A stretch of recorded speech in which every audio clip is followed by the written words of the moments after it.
এখন আমি চলে এসেছি টিলাবনির কাছে। এই যে আমার পাশে দেখতে পাচ্ছেন, এ হলো টিলাবনি। যেই টিলাবনিকে আমরা ফুটিয়ারি থেকে মানে ফুটিয়ারি রিট্রিট থেকে দেখতে পাচ্ছিলাম, একেবারে সামনে চলে এসেছি। এই হলো সেই টিলাবনি।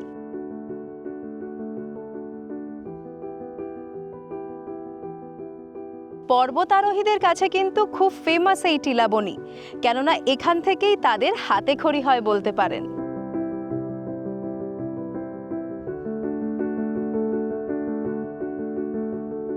অপূর্ব সুন্দর চারপাশ, যত দূর চোখ যায় কাউকে দেখতে পাবেন না এখানে।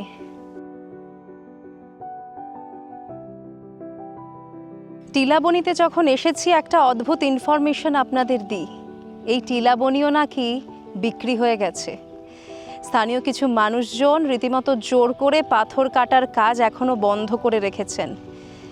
একটা সময় তো আসবে যাদের গায়ের জোর বেশি, তারা পাথর কেটে নিয়ে চলে যাবে। আমার মনে হয় কিছু ভাবা উচিত, কিছু বলা উচিত। এভাবে যদি এক এক করে পাহাড় বিক্রি হয়ে যায় তাহলে কি করে চলবে বলুন তো?